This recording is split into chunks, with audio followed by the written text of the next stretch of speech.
All right, it's 3 p.m. Central Time. Good afternoon, everyone. Thanks to everyone that have joined us. I'm grateful for my guest this afternoon for taking time out of their busy schedule, especially on an holiday weekend, to join us for this important conversation about our children and investing in their future with MMPS. It's a Memorial Day weekend. We want to thank all our service members and to the family of our of to their families that have lost their loved ones while fighting for our freedom. Prayers are with all of them, and to all families that have lost their loved ones. We've lost lives to so many causes and to so many things. Some unjustified, some without reason, some uh, so many killings in the last year. To different things, to gun violence, and so as we're talking about Memorial Day, I wanted to take a moment to remember all that we've lost, and especially our service members. Um, so thank you, everyone, again for joining. This is a great conversation. I was telling my panel before we came on that this is one that everyone was very interested in. This is our third conversation this budget season, and it seems as if everyone wanted to know about this one, and rightfully so, because we're talking about our future and about our children. So, Miss Amanda, Miss Freda, Miss Rachel, thank you for joining me this afternoon. It's good to have all of you on the call. Thank you for having us. Good to be here. Thank you. And I see the books in Rachel's background and Amanda. Freda, you and I did not get the memo. I would have put the books behind my screen too. Since we're talking about kids, I think having books would be a nice background, don't you think? Yes, that's the logical background, but me always being a constant political person, I have my campaign logo in background. Getting my pen. Yeah, I see that. Are you running soon? I mean, that looks good, but is it campaign season already? Yeah, 3 years ahead of time. You can never be too early. Since I do it for a living, I need to practice what I preach. All right. Well, Rachel, you and I need to learn how to do that because we don't have our campaign sign yet. So I think we need to get it so we You're can just always. you're getting a real life look in my house. Besides I the love children, the children aren't back here running around. That's in the other room next door. Well, thank you, ladies, for being here, and thank you for all that you do on behalf of our children. I cannot say it enough. I think that the most important thing that we do is our children. It's our future. Without education, we cannot talk about everything else. Affordable housing, everything, security, all this tied to our children, and so you all are doing important work, and we're very grateful for that. So let's get straight into it. I know that people are ready and we want to start looking at this budget. So the first thing I wanted to ask all of you, and I will start with, we'll start with the board and then we'll go to MNEA, Miss Amanda, and either one of you, Miss Rachel or Miss Peter, can talk about this. I want to talk about the past year that we've had with COVID. It's a very tough year. I know that we're excited about this budget and what we can do in the upcoming year, but we cannot talk about the future without actually going back to our past to be able to see the lessons learned. So can you speak a little bit about that? How does that shape the budget that you're planning? What is your outlook on things? And just a brief overview about the year that's passed and how we're looking forward from there. And I'll take it from the board members first and then from me. Um, I mean, from a budget wise, it's been interesting, but I think it's been a difficult year, and I'll let Rachel Ann kind of really tie it up since she has a longer perspective on the board than I have been with her tenure. But I know just coming in, it's what we didn't initially expect. When you literally have to campaign and change the way you interact with parents and students in schools, and then you're actually like, I was elected in August, like, and halfway through, even though I was appointed beforehand. It's one of those things that you expect campaigning crisis to come, and like during a time of COVID, but nothing to this effect. And the way the most fundamental outside of the healthcare system, the biggest thing was how does it affect the school system? And there were some very difficult decisions that had to be made, tough decisions at the first time, probably at any time really since maybe World War II or whatever, where you really had to put the physical well-being ahead of the actual education, because you can't educate if you're not physically healthy or physically safe. And that was a very difficult thing to balance because you know the importance of education. You know what it's like to educate a child in a physical classroom. But then when you have teachers, you have parents, and then also the makeup of our children. We come from a very culturally diverse school district, and we have a lot of school districts, particularly in my district and definitely in Rachel Ann's. We have cultural norms. We have multi-generational people living in a household, and usually that's not typical of other school districts, even those who surround us immediately. So there's even a safety of, yes, children may not get COVID to the same extent the adults were, but are they going to come home and bring it to their grandparents? Are they going to come home and bring it to in my district? I live in a 1,000-foot square house, and usually just me and my husband. But if we had children, a 1,000-foot square house, even if we had 2 kids, that's a tight headquarters. So one person gets COVID, how do you isolate and quarantine where you don't have the ripple effect of siblings getting it, or kids that live with their grandparents that had, first coming on, had grandparents say like, I don't know how to use a computer. How can someone help me? Can you connect to me? So in the schools, and I thought is, oh, if that child's grandparent, because their immediate parent's not in the picture for whatever reason, gets sick and died because they're a senior citizen, and then we have a orphan child on our hand. And that's another set of opportunities that, it made it very complex because we have a good number of students who live in a healthy 2-parent home, but that's not the norm for everyone. And so you're balancing that equality issue from a very moral perspective that made it very difficult. And how do you balance that in a way that also gives stability, that you're not also going in and out, that you're also constantly opening and closing schools, and the effect that has. And so you're trying to balance student productivity, student achievement, health of families, physical health of our employees, and you're doing it with a system of 100,000 people. You do not have the luxury of being, the 45th largest school district in the country and only dealing with 10,000 people. We're dealing, our school system is literally bigger than the size of cities and counties within our state. And so we are acting like a smaller government within a huge government. And I think people, because your school is so intimate, you deal with your individual elementary school, you deal with your individual middle school. You're not thinking of the 160 other 2 schools we have to deal with as a system. And that was very difficult, that we knew that there was a tough balance. There was the emotional attachment because you want your child to do well. We want our children to do well. And so that was the difficult part of how do you manage the technical, how do you deal with real-time information, balancing that in the middle of a crisis, and then balancing the long-term effects. And I think it was great that the board really came together and we had some tough conversations, but we were able to come to consensus with it. And so that was a tough thing. And I'll pass on to Rachel Ann, particularly that she's a parent of young children, like her perspective of doing it.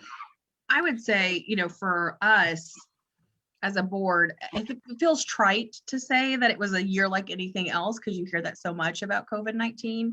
But it truly was, and that's not just for our families and of course those that have children, whether they're caregivers or whomever taking care of that education for their family. It was also the same for our employees, whether they're teachers or not. For our teachers, they had to learn a whole new pedagogy. No one goes to school to be a teacher virtually, at least a very, very small number of those teachers do. So we had to learn a whole new mechanism and vehicle of how to educate our students. And of course, take that priority of not only providing a free and appropriate education, but also creating those contacts and those connections that are so vital, particularly during emergency situations. It was difficult as well, as we had, as Freda is saying, we had to take on this public health responsibility as well. One of the quickest and easiest ways for Nashville to try to protect our communities and our citizens is we touch the majority of the families within our city. And so we suddenly had to take this responsibility of, yes, we have to close schools because of children, but really we have this new public health responsibility that is new for all of us. And we had so much information coming into us, whether it was from scientists, whether it was from informed groups, whether it was from individual parents, and trying to manage all of that and make those decisions, while, as we all know, the guidance and information nationally and statewide and locally was ever changing and always evolving. But I think it was a really hard time for families. It's already difficult to live in that type of national emergency, But when you have your daily routine uprooted, particularly with children, especially if they're small children, as someone that has two 6-year-olds, it's a lot. It's a lot. And you're Well, constantly trying to I manage think it. that I do echo what you're saying. I mean, I know what it's like, but thank you both for sharing that. I wanted to let us just spend a minute on it before we go, but I know that people are here for the budget, so I want us to get straight into our budget conversation. And so, if you all will share with us the FY22 budget for MNPS, it's one over 1 billion. It's bigger than it was last year. Can you give us like an overview? What are the highlights? What is the difference between this year's budget and last year's budget? And if you can break down the number for people that are watching so they can see it in detail. What is, if you go to the Metro Council website, you don't see the details of the MMPS budget, but where can they find that detail and any information that you do want to share about that budget? I will say to those that are watching, we will take your question after the presentation, but please do know that if you have any question as they're presenting, please put it in the comment section on Facebook.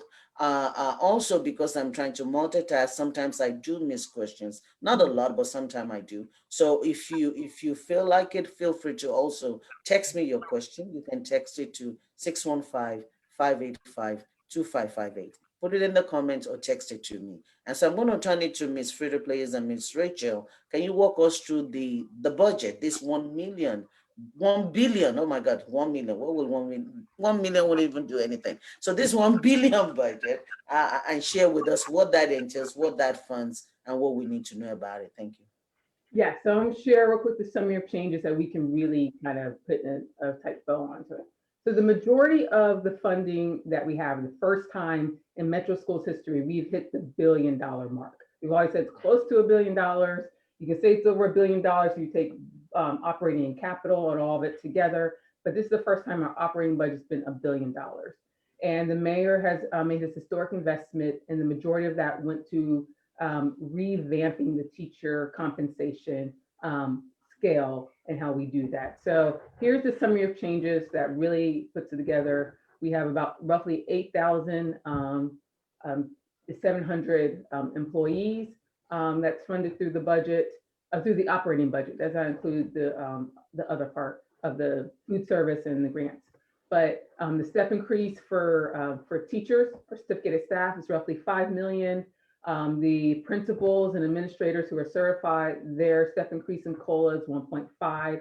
The overhauling of the teachers' pay plan is roughly $44.6 million. There's an increase with insurance, that's 8.3. So we have to pay for the employer portion of the teacher's insurance. And then we also have to pay for the pension benefits that's along with the state. So that's actually one of the smallest point of only at 930, only says $93,000, but that's compared to 8 million, 44 million, that's not much.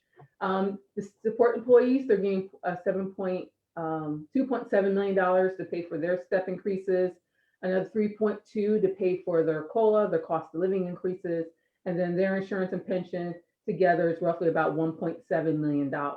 So then total employee compensation, which was the #1 priority of the board, that equals a $67 million increase.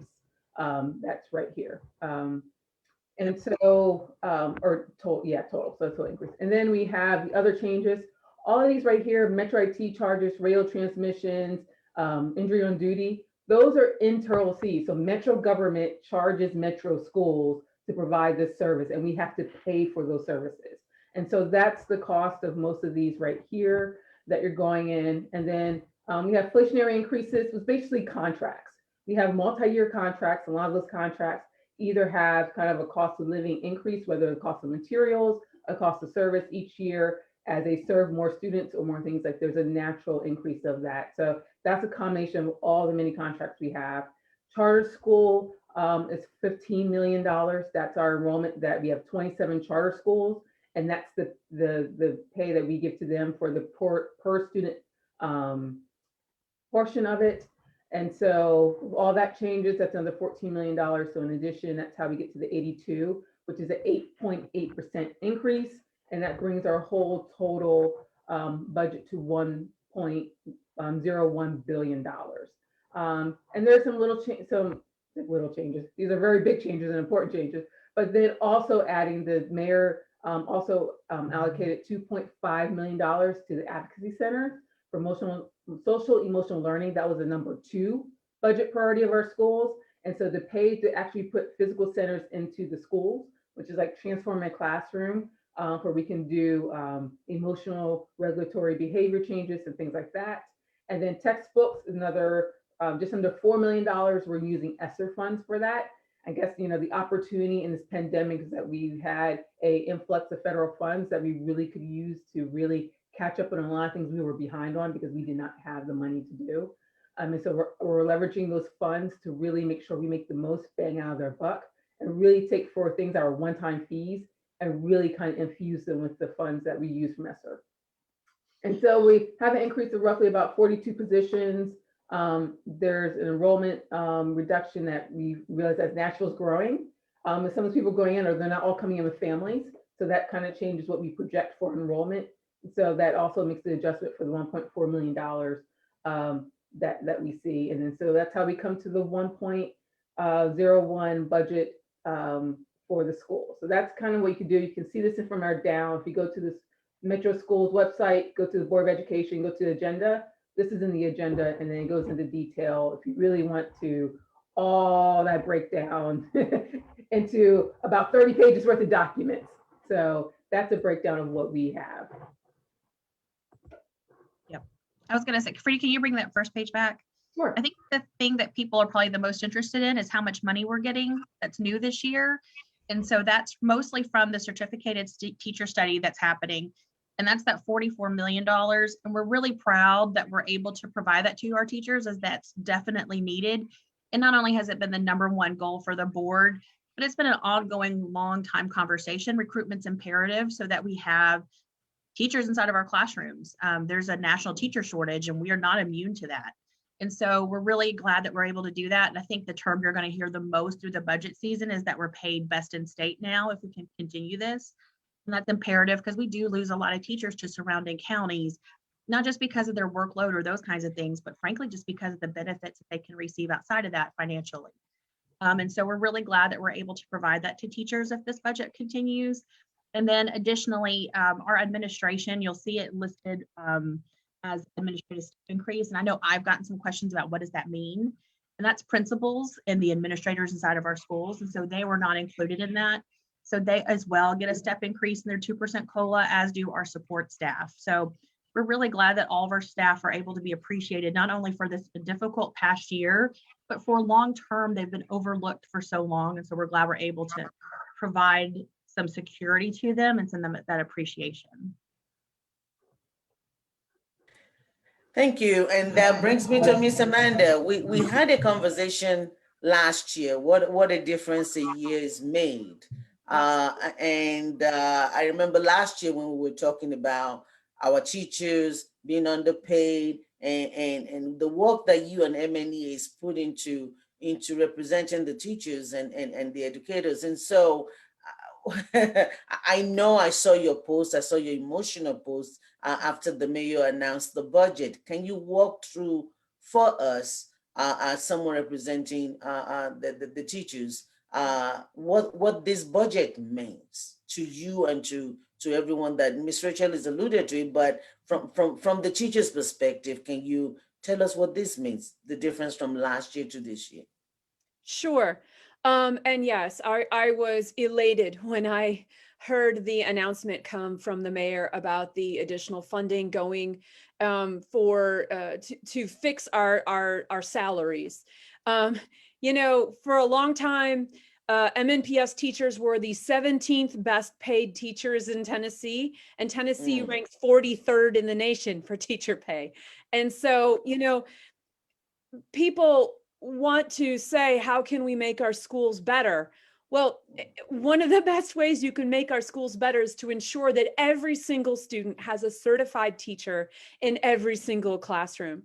And, you know, for the last couple of years, teachers have really tried to make the public aware that that's really not the case, that we have had many students who have had their schooling interrupted because they didn't have a teacher. And so, we were looking around in our own schools, and we would see, one year, the kids would not have an English teacher, and then the next year they wouldn't have a math teacher, and then the next year, it was just a constant thing. And we know that there's a lot of work that has to be done, and there isn't a magic silver bullet in education that fixes everything, but ensuring that every student has a certified teacher is a big start. And so, yes, we are really happy about this. We know there's more work to do, but this is a definite step in the right direction. We just want to make sure our kids have teachers. Wow, I agree to that. And I remember last year, as we're having the conversation, hearing about teachers having to take on additional jobs in order to make ends meet. Some of them are living in troves, and the ones that are staying in town are having to work 2, 3 jobs. And I've always equated that, when we talk about equal pay for women and women doing two jobs to make what a guy makes, I always say, look, everyone will tell you that we're not taking care of our children, women are not staying home, but we're not paying people enough, and they've got to pay their bills. So if a teacher have to go do 2, 3 jobs, and then in the morning we want her to be alert and to be able to give the children everything that she's got. We were asking them to be psychologists, to be therapists, so that was a lot. So for me, I'm glad that this year we're able to do something, and I think that investing in our teachers is investing in our children. So thank you for your advocacy. Thank you to all the teachers. I'm glad that at least we're taking a step towards the right direction to make sure we're investing in the people that are investing in our children. So now I want to go to you while we're talking about our teachers. One of the things that we talked about last year was the fact that not only were we not paying them enough, we were asking them to do everything. They were the psychologists, they were dealing with emotional stuff for the children, everything. And so, Amanda, if you first speak to that, and then I'll let Ms. Freda, Ms. Rachel say something about these advocacy centers and the fact that we're putting these advocacy centers in our school. What does that does from the teacher's perspective? What is your take on that? And then from the board with the student, what does this 2.5 million that I see in the budget, what is the effect of it? I think social emotional learning is big, but I want you all to speak to that for a minute.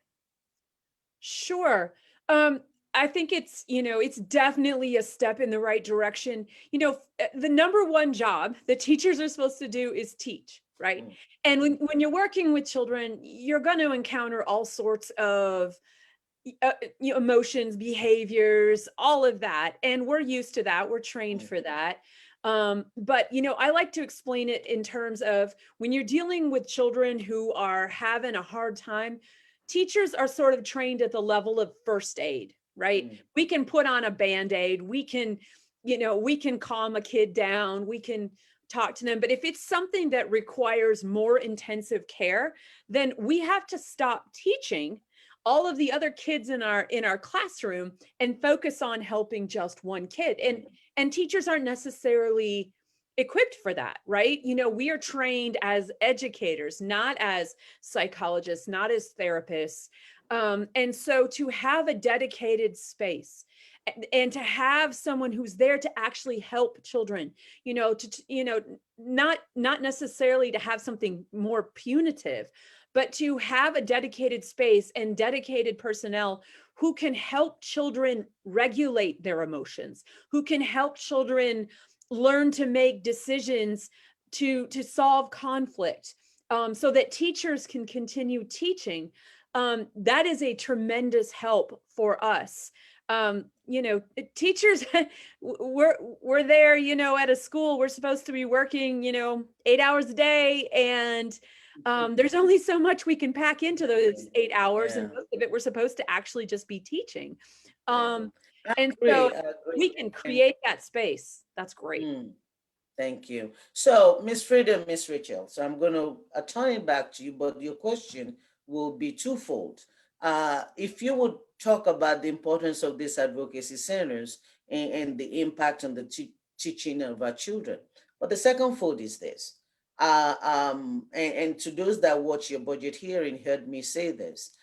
When I look at your aspirational budget, what you were asking for is social emotional learning is way less than what is funded. And I love this budget and I'm excited about it. I'm grateful to the mayor and everybody, but I still don't think that we have enough there. And so, how do we balance that? I mean, is this just, I just felt like there's still more that could be done in that area.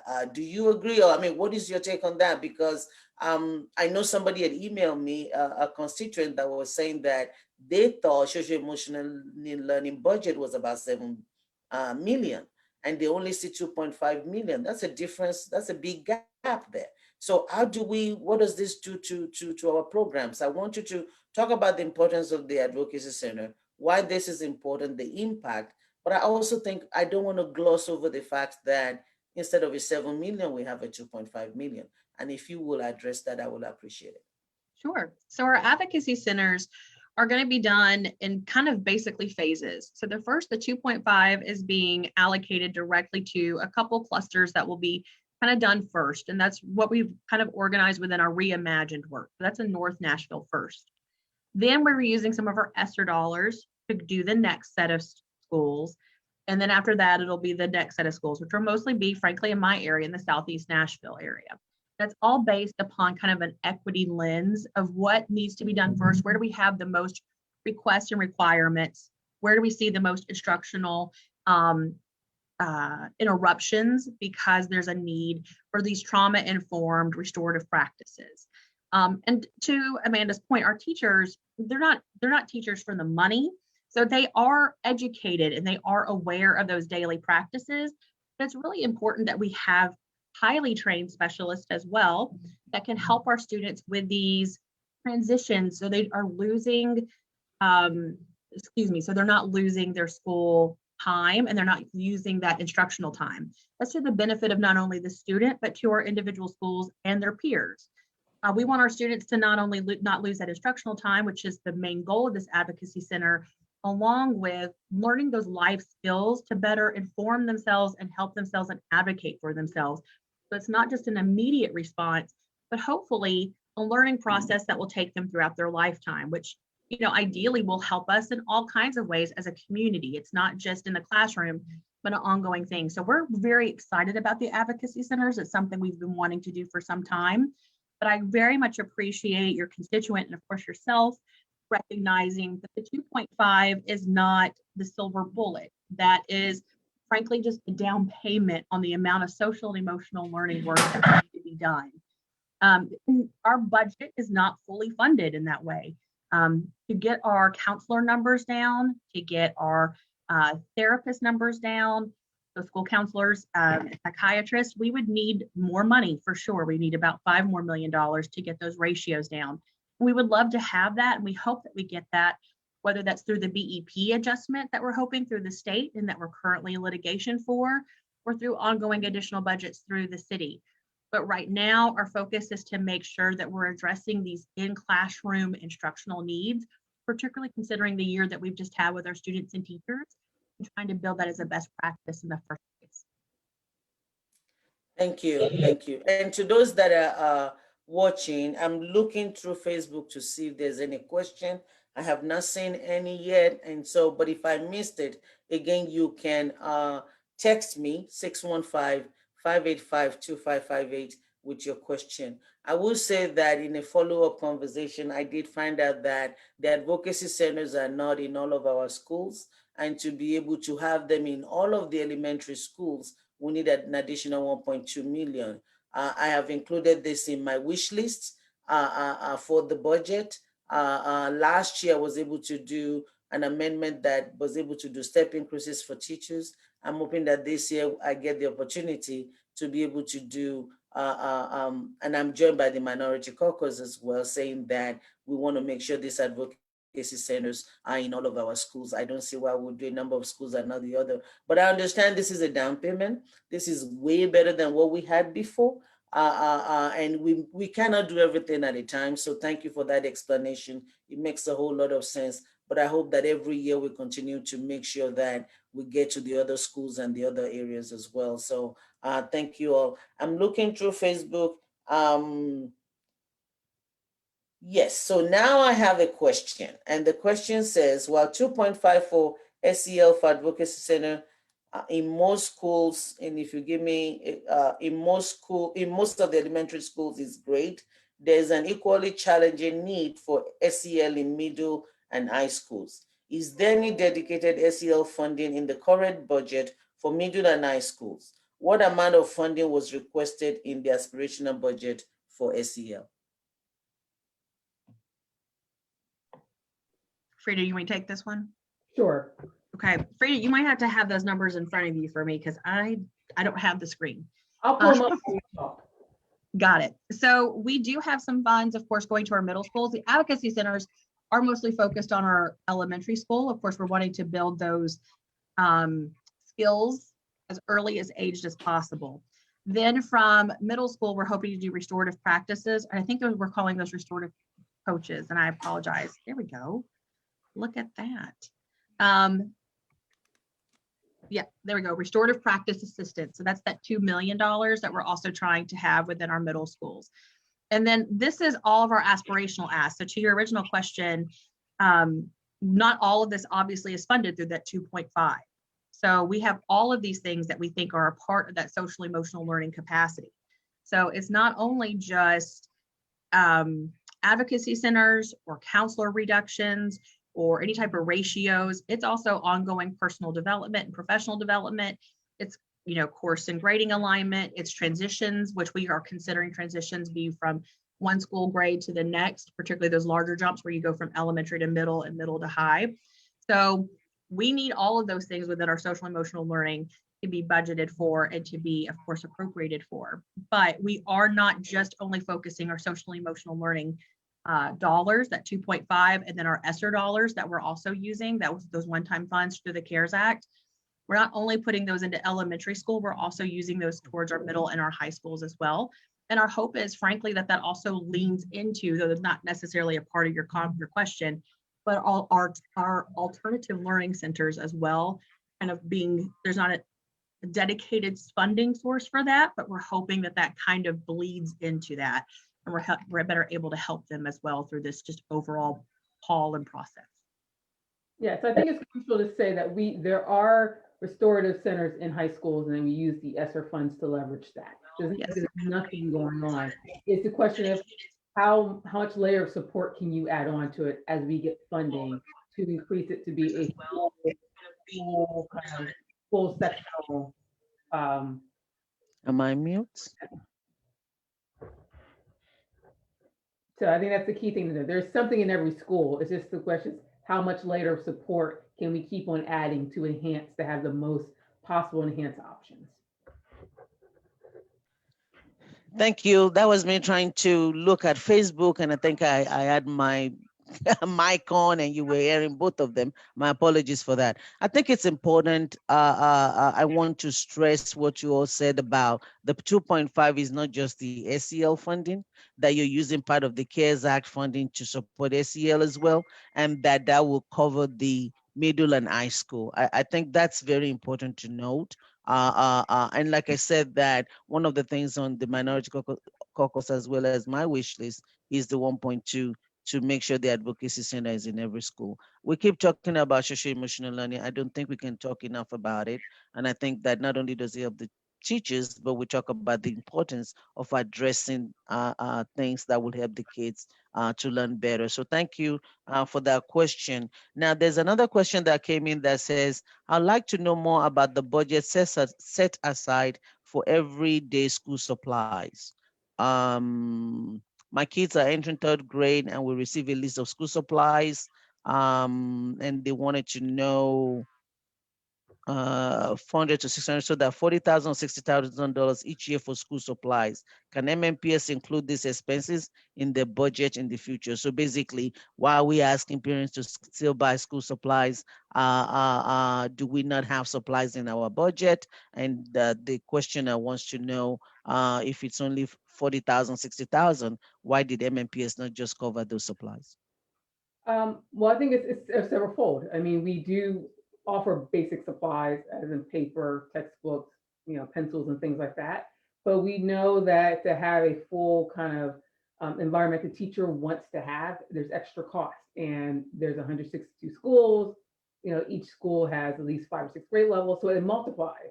And this goes to a question of how do we fund our schools? It goes to a very fundamental question. It's not that we don't want to, but you can easily spend $5 million in supplies for 162 school buildings. Like that's, I mean, if you just think of all the supplies it takes for a McDonald's supply, ketchups and napkins and things like that, it's one of those things that seems small, but when you multiply by the volume, it's a lot. And as a state, we are a low tax funding state. I'm sure Bob Mendez has talked about this through his previous conversations with you. But when we don't have an income tax, and when we have relatively low property taxes, particularly those in the North and the West, you see that effect coming on, that we have to ask parents to bear the cost, or teachers to bear the cost of incidentals, which is not fair, which we don't like. But that's the conversation. We living in a very conservative government environment. We believe in low funding of government and minimal government services. This is the consequential effect. That's one of the things you cut are the incidentals, because that's the mindset of the collective political will of the state. Thus the BEP, thus the vouchers, thus the state funding that we have constant battles with. So unfortunately, it's unfair. That's where the community schools come in. That's where the PTOs come in. That's one of the things I plan to come in as an elected official to help see we can raise drives and things like that to happen. And we really need to community support to help kind of alleviate that burden onto parents. But it's just the fact we're in a low tax state, and we have a low tax state, little things like that becomes part of the issue. And it's unfortunate. Thank you, thank you, Ms. Freda Play. I think it's an opportunity for me to made a plug-in for Pencil right here as a board member of Pencil, because Pencil is doing so much in the community, and I think that we're not taking full advantage of it. I do think that MMPS and Metro Council need to put some money in Pencil, because they can leverage that with a lot of the community supplies that the organization already have. For those of you that don't know what Pencil is, it's an organization that actually provides supplies to teachers, and they have a supply store where teachers can actually go and pick out supplies for the classroom. And I think that that will alleviate the burden on the parents if our teachers are using all of this. And we encourage all our teachers to learn about Pencil. We encourage all our teachers. Coincidentally, Pencil is on my wish list as well, because I know what Pencil does in the community and has been doing for MMPS teachers in terms of supplies. I always push back on the PTO helping schools. It's one of my pet peeves. I get upset when I hear PTO, and it's because some schools have great PTOs and they have parents that can afford to put money in PTOs, whereas we have schools that their parents cannot afford a $5-10 donation to PTO. And so we have to understand that there's inequity when we rely on parents too much, because some parents can, some parents cannot. And so we need to put the burden on the government and the community organizations. And so if you have $100 to give it to Pencil, and Pencil will make sure that our schools, our teachers, outside of the federal government funding or the local government that may not be able to do anything, Pencil will fill that void. So I did not plan this, whoever asked the question. But I'm glad I get the opportunity to do that. There's so many people in this city that are supporting Pencil to be able to help us do that, and we need more support. So thank you for that question. I'm looking through to see if there's another, but while I'm doing that, let me ask about these unpaid days for our support staff, for our teachers, not certified teachers, that don't get paid a lot. We get a lot of emails about they lose 7 days pay of holiday. And is this covered in the budget? If it's not covered in the budget, when are we planning to do that? Because as we're looking to make all of our MMPS staff whole, I know last year we raised the minimum wage to $15. Thanks to Budget Chair Mendez and the council for doing that. But this year, as we look at our teacher, making them best paid in the state, they're not doing it all by themselves. So how do we make everyone that touches our children whole? If you can speak to that unpaid 7 days, I will appreciate that. Yeah, so this is a issue that I'm familiar with because I used to work for SEIU, the union that represents support staff in schools. And the fundamental reason for that is because also it's the calendaring. So that it starts with the calendaring of the school system. Support staff, the majority of them are hourly workers. And so they get paid for the hours they work. And of course, as you know, anybody has a job, your pay period and your paycheck are not on the same day. So you get your pay period for 2 weeks and your paycheck the following week. And because of that, they have, when there's fall break, when there's holiday breaks, when there's holidays, they don't get paid for those days where students are in school. So they have a short paycheck. The average wage until we raised it to $15 an hour was less than 30 grand a year, especially when you can take home pay, that even some of our support staff were rivaling the federal poverty level once you realize you put their income and their families together. And so it was very important for us that first we raised it to $15 an hour, but still $15 an hour is $30,000 a year before taxes. So you take taxes out, then you're under $30,000 a year. You know, Nashville cost of living has increased dramatically. And so this year's budget, we're still working through it. We did not plan anything. We tried to give a $1,000, we did give a $1,000 bonus with ESSER funds this year, but it's a calendaring issue that we're really trying to work through, and we're trying to work, you brought it up, Councilwoman Porterfield brought up during the budget hearing this week, that we're really trying to work through how we can make this happen, because it's a fundamental issue of support staff are just important as the teachers, as Amanda knows in the classroom, that educational assistant that be able to pull that child aside and do that 5-minute one-on-one clarification so she continue educating the other 30, 20, 35 kids in the classroom makes a difference. And so we're working through that. And that goes back to the community conversation that there has to be a public will to fund our schools and to make sure everyone in the schools have a wage that's living, that they can focus all their time and energy into educating our child, whether you're the janitor, the custodian, up to the principal. Everyone educates the child in some shape, form, or manner, and they have to be respected and paid in that. So we're working towards it, and that's one of the things. And the next year we are doing a pay study to realign, see what it costs to realign the pay, to make it market rate, to make it a livable wage for all support staff in schools. Thank you. Miss Amanda, I want you to chime in on that unpaid day for a little bit. And then what I will push back also on all three of you. And if you will, I still have about 2, I'm looking through the questions, but people will say you got $1 billion in budget. That's a lot of money. And so are you not able to fund everything? Like, I mean, how come that paying for the 7 days is something that we're not doing? I understand, don't get me wrong, but that is the pushback. And what about these folks that are working here? We're talking about $1 billion. That's not a little money. And so if you would speak briefly to that. I also want to make sure that if you could, so that I'm not asking you 2 different questions. The other side of you got $1 billion that people will say is, now, how does that translate to achievement of our children? Metro does not, the council will say, we don't control what you spend the money on. You all decide on where you put it. So why not on the unpaid? But then, regardless of what you do, how does this translate to our kids performing better? If you would touch on that, I will appreciate it. And I'll start with Miss Amanda very briefly, and then with Miss Freda and Miss Rachel. Sure. So to answer your second question, kids don't teach themselves. We don't send our children into a building by themselves and they don't just magically learn things.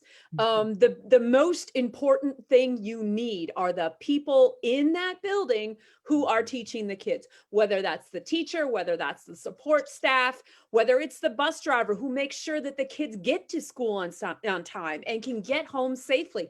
All of those things are the most important thing. Without that, we just have a building, right? And kids need the adults in the building, and we need to have the best in the building. We need to have folks who are highly qualified and professional. And without that investment in the people, you're not going to get that. And so that's the first thing I will say. And then, as far as, making sure that we fund those days for our support staff, I think if you talk to, our school board, I think if you talk to Dr. Battle, I think if you talk to our principals or teachers, to MNEA, all of us, we hear from a lot of folks that want a lot of things in our schools. And we agree with you. I don't think any of us think it's a bad idea to pay our support staff more. It's all a matter of, do we have the funding to do it? And to go back to what Freda Player Peters said, it's like the ketchups in the McDonald's. It doesn't seem like a big thing, but when you're dealing with we have 65,000 kids, 147 schools, that's a lot. And in the investment that is needed to make sure that we're meeting the needs of all of those, it has to be a big number. And I think if you were to compare us to other cities of similar size, you would see that Nashville has been at the very, very end, very bottom of that level of funding comparatively, that other places just spend more. Oh. Wow. Thank you. Ms. Rachel. I think to that point, yep, thank you, Freda. That's what the exact slide I was thinking of. So we have this national, and this is not new information. This is historical, long grade data, where we just have a low per pupil and per school then budget allowance. Now, we are quite proud as a school system of our school-based budgeting, which is based upon not only the number of students, but the type of students that you have allocated inside of your schoolroom and inside your schools and just in general.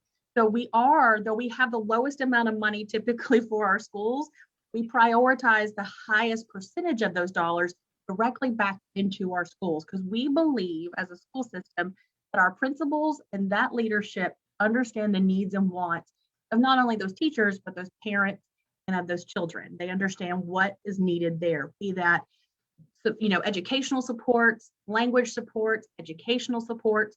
All of those things are incorporated in this individual allocation that goes to individual schools. So those $1 billion, and it's our first time being over $1 billion. And I know that for some people, we should have everything. I mean, at $1 billion, we should have everything. But what's not mentioned a lot in those conversations is how grossly underfunded we are by the state. And so the city has to make up so much of that, unfortunately, to an unfair proportion.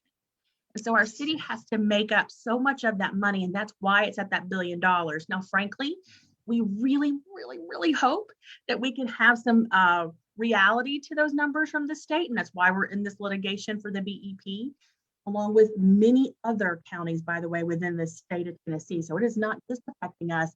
It just frankly affects us more disproportionately because we're the second largest school district inside of the state, and we're an urban school system. So we have more students, more teachers. We're the 5th largest employer in the state, but we also have such a varying degrees of different kinds of students and student and family needs. And we all know that if you don't take care of the families, then we're not taking care of the students, and there's a deep impact to that. So to hold ourselves accountable to the influx of dollars we have, whether that be from the $1 billion that we're discussing or our ESSER dollars, we do want to be held accountable to that. That is our job as a board, is to not only allocate those funds, but to be in agreement that those were good dollars to spend according to our strategic plan and the needs of our families and students. But I do not think that anyone should expect immediate results, as we didn't get here immediately. This was a long-term thing. So we're going to have to do a lot more investment, whether that's money, time, energy, into making sure that we equal out the playing field from this long-term historic underfund. Thank you. I was just about to mention the BEP. I was just about to get on the state and the underfunding. And so when you touch on that, I was like, yes, please say it loud for the people in the back to hear, because what the state gives us is not enough. Metro is playing catch up, adding to get you to the funding that you need. And if the state will do something, that BEP calculation is so old, it's been there for such a long time, and it disproportionately affects Davidson County. It disproportionately. Look at that. Look, just look at that funding formula. I mean, I do 39%, 63%. It's just so much. And so I think that People should be talking to our local elected officials. People should be saying enough about this, that we need we cannot not fund our schools. So Metro is doing all that we can, but you saw the chart that says we're one of the lowest in the country. Then how do we expect different results when we're not doing all that we can? So thank you for mentioning the BEP. Thank you for pushing back on the state. Don't get me started on the state. And so I appreciate that. So I want to ask a question that it's been asked, not on this, but that I've heard raised before, and that is the diversity at the top of the MMPS administration. People don't feel like there's enough diversity. People don't feel like enough is being done in that area. You got all this investment, whether it's teachers in the class, whether it's administration. What does diversity look like in MMPS? How are we making sure that, because when we're talking about growth, when we're talking about opportunities, it's important to me and to a whole lot of people to make sure that Nashville works for everyone. And that has to be from the top to the bottom in our hiring, who our teachers are, who our administrators are, who are, top office, central office are. Can you please speak to that about that? Do you have any data to that effect? How bad it is? I did not check with the person, but I think that is something that we need to look into and do better if we're not already doing that. So if you will address the diversity in MMPs, I will appreciate that. Yeah, I mean, the thing about diversity, it takes multitudes of forms and measurements. So one thing is diversity is a measurement, inclusion is the action.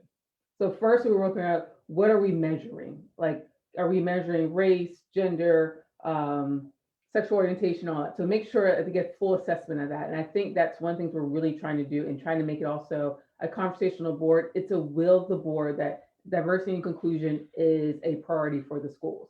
We are blessed to go on to have our second African American leader of our schools, the first African American woman to do it. And I believe she's the first woman. This is where I don't, yeah, and the first woman to be head of schools. So that's one thing that leadership is finally the diversity has made it to the very top, which affects where it goes to the bottom. You can look at our senior staff. It's probably since I've been paying attention to Metro School, it's the most diverse senior staff we ever had, with especially Dr. Griffin and Dr. Springer.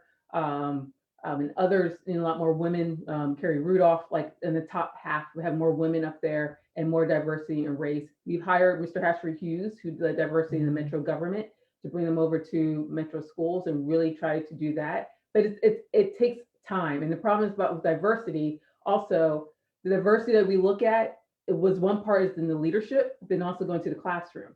Are we funding schools so we can recruit? Because everyone's looking for a Black male teacher, everyone. So if we're going into Atlanta, who's putting $19,000 per pupil and students, they can go to another Black male teacher. It's like, we're going to pay you $5,000 more. And that teacher, rightfully so, can go, I'm going to roll down to Atlanta. It's like, I love you, Nashville. I may graduate from Tennessee State or Fisk, but I'm going down to Atlanta because I'm making $5,000 more, which is that. So part of that was part of the teacher pay, and part of being intentional on how we recruit. Dr. Barnes is being very proactive about how we recruit early, make sure we're using our student teachers and recruiting them early into schools. Like, hey, we want you to be a permanent teacher. So you have that thing. So we're having measurements in place, but it takes time to assess the policies, to measure the policies, and then have the policies in place that doesn't affect the classroom aspect of it. So we're trying to balance that all at the same time. So it's a goal, and we have policy in place to do it. Okay, I appreciate that, and we'll continue to look at it and see how that goes. And like you said, it takes time, but we have to be intentional about it, and we have to make sure that we're looking into that. So here's a question from Facebook. It says MMPS is top heavy. There are many directors and executive officers at MMPS. Would like to know the opinions of the panelists, or three of you, about the organizational charts released in March 2021 on the website. Is there some opportunity for trimming down the number of directors on this chart, or is it good as it is? And if you will take a minute each, because we're getting close to end, but I want this to be addressed. So what is all your take? This is a question that we had last year too.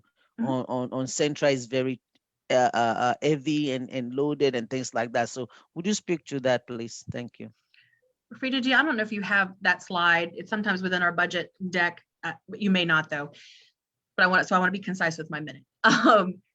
We have historically tried to hold our schools what we call hold harmless when we've had budget cuts, which we have had historically for years.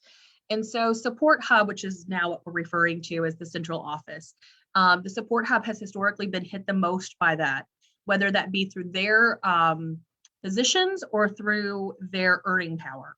So currently our Support Hub actually is not top heavy. It is a commonly said thing, but when you look again at the statistics around surrounding counties, or what we would call our sister systems that are of similar size, they have a lot more support employees, not whether that be everyday employees to directors to leadership positions.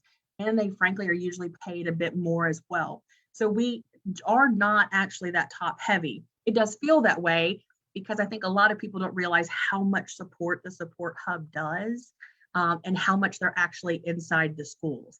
But we do, of course, pay attention to that. That is commonly discussed within not only budget conversations, but within our strategic conversations of what positions do we need.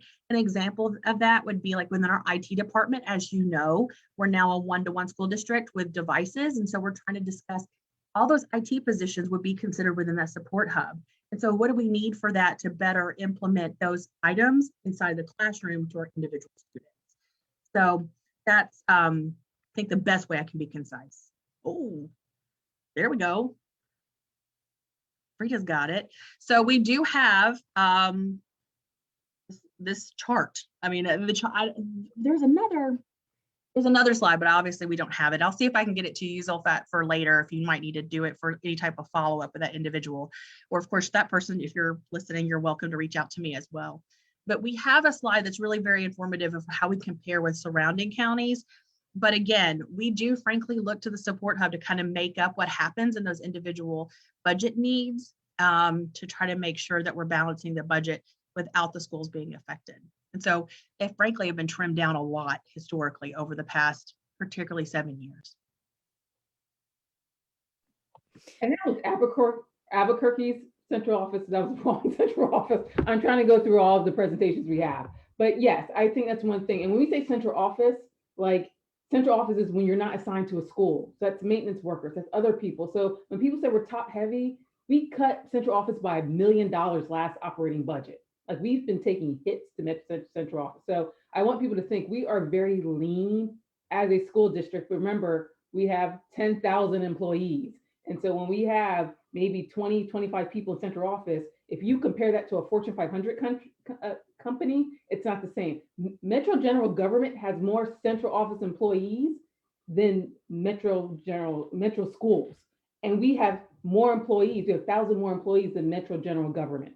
So I want people to compare apples to apples. That take a look at all of your directors, your assistant directors in public works and water and parks. You don't have the same level of upper level directors in Metro Schools like you do for water department, for parks, for libraries, for general services. It does not stay the same. That central office and Metro government, if you combine it to one, it's much different. Amanda, sorry. I will just say you cannot cut your way to a fully funded budget.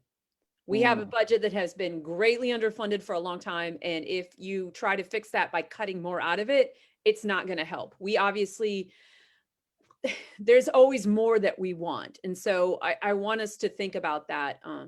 People want to look for those things to cut, but honestly, there isn't anything that we can cut and still function. We need those people in charge to direct the 10,000 employees that we have. So. All right, trying to look to see if there's any more comments in our last few minutes together. And I don't think that the folks asking about the directors and the top heavy, I don't think the idea is to cut them and take the money from Mnps. I think the idea is to cut them and redirect them within Mnps, maybe to SEL or something else. I think that's the idea. But what I'm hearing from all of you is that you still need someone to guide the ship. You still need to be able to have somebody that is directing and making sure things work. Otherwise, then you're losing money because you're not properly investing and making sure that everything goes well. So you don't want to do that either. Four questions, Zulfat. We have to deal with the state. So the state sets the curriculum that we have to follow. They set the textbooks. So someone has to figure out and filter who's going to read all those textbooks, which textbooks do we select? So then we can go to the teachers saying, This is your menu of textbooks. We whittled it down from the 100 from the state down to 10 from the state. Teachers, you pick out of these 10 which one you want. And then we have to redirect the curriculum to do that. So the teachers are teaching 6 hours a day. We can't expect teachers to also deal with the state curriculum, develop the curriculum, develop the textbooks, and then learn it, teach it, and then apply it. Like, when are the teachers going to find all that? That's what central office does. So when the state says, oh, you're not going to teach critical race theory, so then we have to figure out what part of race theory do we teach? What part of history do we teach? We can't put that on Amanda to figure out, oh, I'm going to readjust besides developing my lesson plan for the day, oh, I have to sort through these books to see if it's against race theory or not, or is it going to offend that? I'm with the district in trouble, or do I teach? So that's also the part. Like, we can't put all this on the teachers because they have to teach. Who's filtering through all that language so they can figure out this is what I teach? Great point. All right. So thank you so very much. I'm so grateful to all of you for spending your afternoon, an holiday afternoon for that matter, with me and talking about what I believe is very important, which is investing in our children. I don't think we can invest too much in our children, as far as I'm concerned. I think we just need to make sure that you guys have been doing a good job of figuring out where it goes. And we're going to keep relying on you to make sure that you keep figuring out and putting it where it needs to go, that will yield the best result for all of us. I'm going to ask all of you in a minute. We're already after 4, but what do you expect from the next school year? This is the first time we crossed $1 billion. It's not enough. We've established that, but it's more than we've ever had. Looking at where we were last year, looking at this increased funding, what does FY 2022 look like from all your perspective? Your closing remark, if you can make it 30 seconds to 1 minute, I appreciate that. And we do Miss Amanda, Miss Rachel, Miss Freda. You know, one thing that 2020 has shown me is it's hard to predict the future. But what I hope that this school year looks like is that there will be a certified teacher in every classroom, and that our students will be able to walk in and know there's a teacher there ready, waiting for them, ready to teach, and that there are, you know, support centers, additional SEL support there to step in and help when is necessary. As always, there's more to do. There's more things we want. There's more things we're going to continue to push and fight for. But it is my hope that we will see something that looks like a lot more support for our kids. Thank you, Miss Rachel.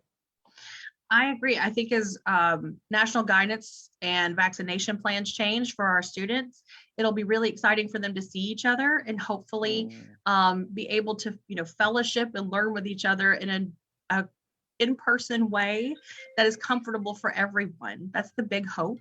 And that it's also a way for us to do it so safely. I think for next year, our big goal is we are showing the usage of our ESSER dollars, that we continue to be wise with these one-time investments, and of course show how they're being impactful. And we've learned a lot. And so we're also trying to implement some of these things that we didn't think were possible, whether it's the one-on-one devices or additional family reach out and supports, and continue to implement them, even though it's not in the COVID world and the COVID landscape as much, still, you know, putting those best practices into the daily works. Ms. Freda, before you make your comment, there was a question that came into my cell phone, and sorry about the ringing in the background, but I think this is an important one. If you will wrap it into your comment, it says, I'm so excited to be finally seem to be making commitment to public schools that needs to be made. And I advocate for students with disabilities within MNPS. Can you explain whether those students will benefit from these additional dollars going into SEL? It was disappointing how little students with disabilities received during virtual learning. And there's a lot of catching up to do. And I do not hear many school board members or council talking about that. This is very important when we talk about diversity of our students, when we make sure we're meeting the needs of every student. So as we talk about that SEL, are we focusing on children with disability? Is that funded in this budget? If you will, Ms. Freda, talk about that as you tell us what you look into for this school year. I'm going to kick that a little bit to Rachel Ann because she has a little bit more knowledge when it comes to student disability. But yes, Okay, so the 2.5 million is of course for all students, but it's absolutely going to be able to be accessed by our students, whether they have SPD, they're on the autism spectrum disorder, or whether they have any other kind of disability that would equalize them for an IEP or a 504 plan. This will be able to access, of course, all of their legally required responsibilities through those two programs, but they will also be able to access this advocacy center. Our true hope through our conversations with different families and through our own experience through our support hub, which we have a large division to help with our students with disabilities or our students. Debbie does a great job there. We're hoping that we'll be able to have trauma-informed practices for specific students as well in those advocacy centers, and of course in the restoration, restorative practices in our middle schools and within our high schools. So they have not been forgotten and have been discussed not just in the internal conversations, but also on the board floor. And we understand that there might be some additional conversations that have to be had as those students enter the schools. Understandably, there's going to be more input, whether that's sensory input from going, they've been virtual the whole time and now they're inside their schools. There's going to be some additional wraparound services that those students need, and we are becoming more and more aware of those as we have those conversations with families. For that individual parent, there was a really good webinar series about a month and a half ago from the National Public Education Foundation that included several different, it was even some students with some disabilities and then some other parents and some principals, and then Debbie from our exceptional ed student group. And so that's a really been informative webinar that I encourage you to watch about how this year went and what are some things that we're going to try to implement next year. And what are some best practices we have found through there that we can implement? And I suggest that as well. But if you have a concern to that parent, you're of course welcome to reach out to your individual board member. You're welcome to reach out to me as well. We can help you kind of figure out what those wraparound services might be that you aren't aware of. Yeah. The main thing is that Dr. Battle really instituted the paradigm, for lack of a better word, of every student known. And that's what fundamentally, when it comes to the budget, when it comes to disability, when it comes to teachers, that the funding of teachers will allow us to ensure that every student's known, that we come out the dashboard, and that more importantly, we can track progress. The reason we invest in schools is to make sure we track growth, not what a student may achieve and what our test scores is, because you have the great test scores, but if those test scores are always flat and there's not growth, it goes back to your ultimate question of why reinvestment and where student achievement, and achievement becomes in growth. That no matter if you're a student that's behind grade level and you make a good progress in you make 2 grade levels increase of progress within 1 calendar year, or whether you're an exceptional students with gifted responsibilities and you went from college to graduate level. I know it's probably not right. I'm an educator by trade, but you show the growth. That the growth is constant no matter where you start. It grows, and that investment in our teachers, getting the time and resources they need, that every child is known, that they can put the data in, we have the data to track it, and we can come back to council, we can come back to mayor saying, your historic investment in our employees, allow our employees to really track and do what they need to do, that every student's known, and this is the progress we made. We have jumped great levels from student John to student, Joaquin, to student, Jose, to the teacher saying, Maya Torres, from Miss Smith to Miss Jackson. So that's the part we want to know, every student known, and that we can really invest in our students to do that. And that's where this financial investment is doing, that we show growth year after year, every time, and we can say we as a city have improved education. All right. We're a little bit over time, but I think it's worth it because we're talking about our children and we don't want to leave any stone unturned. We want to make sure that we address our constituent questions. But if you do have any more questions, feel free to reach out to me or to Miss Freda Players, Miss Amanda, or Miss Rachel. This has been great. I will also tell you that in the last year or two, props to our education committee chairs on the council side, starting with Councilmember Delisha Porterfield, started the process, and then Councilmember Tom Droffel, where the council and the board has actually been meeting on this budget and making sure that there's not technically an oversight, but a partnership, a conversation on what we can do to do better for our students. I think that's a very important step for both parties to be working together on how this works. I am so excited. I run on fully funding MNPS. And so just like Miss Amanda and all of you, when the mayor said that, I was moved to tears. This is our investment. This is the best thing we can spend money on. This is what we keep giving. It's an investment in our children. It gives them hope. It gives them a future. It helps them in so many ways. And so I'm very grateful to the mayor. I'm very grateful to Dr. Battle, grateful to Ms. Freda, Ms. Rachel, and all the board members for putting up and fighting for a good budget. Thankful to my colleagues. I hope that we approve that budget. And even I hope I get my wish list and make it better. We cannot spend less. We need to keep investing in our children. Let's keep doing it. Let's keep it up. I hope next year we have more money even than we have, and we can see the growth. We want to track it and to be able to keep doing more. Don't forget pencil. Tell your teachers to go there and get supplies for parents that need help with supplies and are not able to manage this on their own. Please send an email to me, and we'll see what we can do. I know that the district council members also do supplies run, and WACP do help with supplies that we can help our families. We don't want to burden those that cannot afford it. So if you let me know, I'll let you know when one is happening or make it happen for you. All right. We want to make sure that we take care of our families any way that we can. So thank you all again for joining us this Saturday afternoon. Next week, we will be talking about our safety, public safety budget. Are we putting too much in public safety, in our law enforcement, or we're not putting enough? That's an interesting question, and I should have a good panel for you next week. So thank you all for joining me. You all have a wonderful afternoon and a good weekend. Thank you. Thank Thanks, you. ladies. Thank you so much. This you. was great. I appreciate all of you. Thanks, Thank you. everyone, for joining. Bye. Bye-bye.